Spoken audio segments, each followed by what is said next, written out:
Coucou la famille, bienvenue sur la chaîne. On se retrouve aujourd'hui pour une nouvelle vidéo. Vidéo assez spéciale parce que je ne suis pas dans mon endroit habituel, dans mon studio. Donc aujourd'hui je suis là pour vous parler du match Real Madrid-Getafe. Score final 1-0 pour le Real Madrid qui s'impose aujourd'hui de manière assez pittoresque face à Getafe, on va pas se mentir. On a vu des matchs beaucoup plus inspirés de la part du Real Madrid. Real Madrid qui... Je sais que la Liga c'est terminé, qu'on ne joue plus la Liga, je peux comprendre, etc. Mais il faut au moins la manière. Comme je vous dis, c'est juste la manière. Il y a une manière de perdre. Okay? Pour moi, aujourd'hui, c'est pas une victoire, c'est une défaite.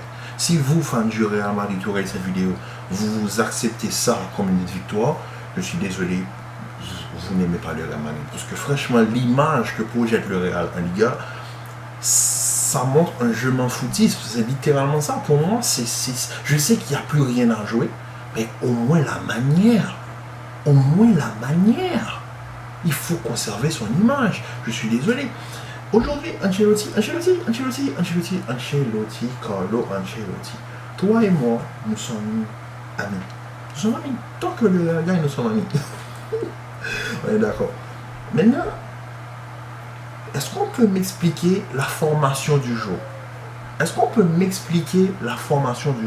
Littéralement, sur les 10 joueurs de champ, on a eu 7 milieux de terrain et 3 défenseurs, dont 2 centraux et 1 latéral de métier. Je suis désolé. Les gens qui prennent Vasquez comme latéral, défenseur latéral, se trompent. Vasquez n'est pas ce latéral. Vasquez est un ailier, c'est-à-dire c'est même un attaquant qu'on fait jouer à droite parce que Vasquez a un énorme rendement défensif. Il n'est pas latéral. Il ne peut pas remplacer un défenseur latéral. Donc Vasquez c'est un milieu de terrain. Je le considère comme milieu de terrain. Associé à une pile de milieu de terrain. Tu m'as aligné Tchouaméni, Camavinga, Ceballos, Hazard et Asensio. Un coupeau de départ. Maintenant, moi, je comprends, il faut reposer Vinicius, il faut reposer Rodrigo, il faut reposer Modric, il faut reposer Toni Kroos, voilà, parce qu'on en a besoin face à Manchester City. Manchester City, ils n'ont jamais perdu dans leur stade depuis 5 ans en Europe, donc forcément, eux, ils sont là, ils veulent gagner, ils veulent s'imposer, ils vont venir mettre la pression sur le Real. City, c'est le meilleur football en Europe, on est tous d'accord là-dessus. Maintenant, moi, j'ai juste un problème. Quand t'as pas tes titulaires, je peux comprendre. Quand t'as pas tes titulaires, je peux comprendre. Modric, tu le reposes, etc. Comment tu as le moyen de m'aligner 7 milieux de terrain sur 10? Déjà, ça c'est une chose.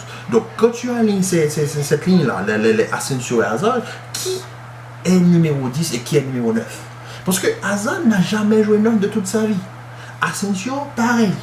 Et tu les alignes en pointe. D'accord, on est d'accord là-dessus. Tu me mets un milieu de terrain, Camavinga, Ceballos, Tchouaméni, Valverde. Donc, tu as un milieu de terrain est composé de 3 joueurs d'habitude, un 6, un 8 et un 10. On est tous d'accord là-dessus. Tu m'alignes Tchouaméni qui est ton seul 6, et tu m'alignes tes 3 numéros 8, Camavinga, Ceballos, Valverde. Associé à 2 10 que tu fais jouer en pointe. Tout ça pourquoi? Parce que tu n'as pas de rotation pour Karim Benzema et tu n'as pas envie de jouer avec Mariano. Mais on ne va pas se mentir que quand Mariano est rentré sur le terrain, on a vu que au moins, même si lui, on ne sait même pas comment il a fait pour être professionnel, au moins lui, il est là, point d'appui, tu peux te reposer là-dessus, etc. Aujourd'hui, il a réussi un dribble. Bravo, il a réussi un dribble. Ça fait longtemps qu'on attend ça. Même les dribbles, il ne savait pas faire. Maintenant, il fait pas un dribble, il fait juste un redressement de balle, mais on considère ça comme un dribble de la part de Mariano. Donc, quand tu fais ça, quand tu m'alignes ça comme équipe, tu fais ça. Aujourd'hui, face à Getafe qui est relégable. Getafe qui joue le bas de tableau. Tu n'as pas tes titulaires, tu ne peux même pas imposer un rythme face à Getafe. La première période, je sais, mais premier face à face, c'est Valverde. Comment se fait-il? Franchement, et puis, je ne vais pas tomber sur Hazard. Je ne vais pas tomber sur Asensio, je ne vais pas leur cracher dessus, je ne vais pas leur dire, mais voilà, il est Hazard, etc. Voilà pourquoi il ne joue pas, il n'est pas intéressé. Il ne peut pas jouer de cette manière-là. Il ne peut pas aller jouer un poste qu'il n'a jamais joué de toute sa vie. En plus, en fin de carrière, en plus, il est en manque de rythme. Tu le fais jouer un poste qu'il n'a jamais joué de toute sa vie. Et il est Hazard, on le voit. Il n'est pas du tout là-dedans. Pourquoi? Parce qu'il ne peut pas jouer neuf. Qu'est-ce qu'il a fait pendant le match? Il s'est replacé, il a replacé bon, il s'est replacé tout seul sur le côté, je suppose. Et on voit que vu qu'il a un manque de rythme, il n'arrive même pas à faire les petits appuis pour accélérer sur les défenseurs. Aujourd'hui, il perd un ballon parce qu'il a essayé de démarrer 3 fois et il a échoué ses dérapages 3 fois. Donc, franchement, on va pas se mentir. Moi, je suis désolé. Moi, j'adore le Real. Le Real, j'ai vécu la reprise de volée à Zidane pour les 6-2 qu'on prenait face au Barça, les triplés de Messi, etc. J'ai tout vécu avec vous, les hauts et les bas. L'Ajax d'Amsterdam qui nous a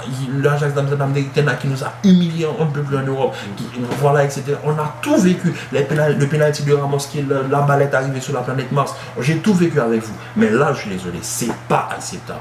D'une équipe qui joue l'Europe, c'est pas acceptable. Parce que je suis désolé. On peut se dire, oui, voilà, cela, ok. En plus, vous n'êtes même pas deuxième, on est troisième. On est troisième derrière l'Atlético. On était premier en début de saison. On avait une longueur d'avance sur le Barça. On se retrouve troisième. On se retrouve troisième entre l'Atlético et la Sociedad. Et en plus de ça, on se permet d'aligner ça, une équipe qui n'a aucune intensité, aucun rythme, aucun sens du jeu. Le jeu n'a aucun sens en première période. Il a fallu que tu rentres Toni Kroos, Luka Modric, Mariano et Vinicius pour apporter un certain rythme. En plus de ça, tu perds Camavinga sur blessure. Mais franchement, non, je suis désolé. Victoire ou pas victoire, moi je vous dis, je suis fan du Real Madrid. Je suis fan du Real, mais je suis objectif. Mon avis est objectif. Je suis objectif pour le Barça. Je suis objectif pour Manchester City. Je suis objectif pour le Real Madrid. Le Real Madrid, je peux avoir ces petits moments-là où je me laisse emporter par mes émotions. C'est normal, vu que je suis fan de l'équipe. Je ne vais pas m'emporter autant. Mais même là, les gens me disent que je m'emporte trop pour le PSG. Et je ne suis pas fan du PSG. Hein. Pas du tout. Mais c'est parce que moi, je suis avant tout un fan de football. Donc, un fan de football, quand je regarde le match, sachant que je vais voir une équipe qu'on nomme le Real Madrid, la plus titrée de tous les clubs du monde, champion en titre de la Liga, bon, champion en titre, ils vont être détrônés cette année, champion d'Europe l'année dernière, encore semi-finaliste cette année face au même rival. En plus de ça, ils ont remporté la Super Coupe d'Europe, la Coupe du Monde des clubs, ils se sont imposés, et ça donne ça en fin de saison en Liga. Non. Une composition où tu ne comprends rien, il n'y a pas d'attaque, il n'y a aucune ligne d'attaque, il n'y a aucun pressing. Le premier face-à-face, c'est Fede Valverde, qui lui n'a pas les réflexes d'un attaquant, en plus il était au jeu. Ensuite de ça, tu as un Asensio, vu que lui, il n'est pas dans son positionnement de numéro 10, il joue ailier, qu'il ne peut pas jouer, il n'arrive pas à se retrouver. Vasquez essaie de monter, il n'y a aucun rythme. Camavinga, Tchouaméni, Cédar sont complètement perdus sur le terrain. À la fin, tu sors Mendy, tu rentres Koníko, tu passes Camavinga latéral. À quoi ça sert? À quoi ça sert en fait? À quoi ça sert? Parce que moi, je m'attends à un match digne du Real Madrid. Moi, c'est ce que je m'attends. Je ne m'attends pas à allumer ma télé, à regarder un match et à voir ça de la part du Real. Je suis désolé. On est content des 3 points. Ça fait plaisir. Mais pas de la manière, non. Non, merci. Si c'est ça que le Real peut produire en Liga, je suis désolé. Je continue à regarder la match. Je continue à faire des vidéos. Mais le jeu, le contenu, non merci. C'est pas digne de champion d'Europe ou du champion en titre en Liga. Non, pas du tout. Je suis désolé, je ne peux pas l'accepter. En tant que fan de football, même pas en tant que fan du Real, en tant que fan de football, je ne peux pas l'accepter. J'ai jamais vu ça. Une équipe constituée seulement de 7 milieux de terrain et 3 défenseurs. En tout cas, le Real s'est imposé. Beau but c'est Asensio qui tire, qui finalement décroche une frappe déviée qui rentre. Et voilà comment le Real s'impose face au relégable de la Liga. Donc, merci pour les milieux de semaine. Vous êtes la meilleure équipe au monde, l'équipe la plus injouable du monde, de l'histoire même, pour ne pas dire. Et ensuite, le week-end, vous êtes ça. C'est-à-dire que si vous, les week-ends, vous n'avez pas vos titulaires de la Ligue des Champions, vous n'êtes pas en mode Ligue des Champions, vous ne pouvez pas jouer au football. Donc, voilà, c'est tout pour aujourd'hui. On s'attend Demain, il y aura le Barça face à l'Espagne de Barcelone, le derby catalan. Donc on va voir si le Barça, parce que si le Barça s'impose demain, il sera champion, si je ne me trompe pas. Donc sur ce, la famille, je vous dis à très bientôt pour une nouvelle vidéo. Prenez soin de vous, restez en paix et en santé, commentez, likez, et on se dit à très vite pour une nouvelle vidéo. Peace.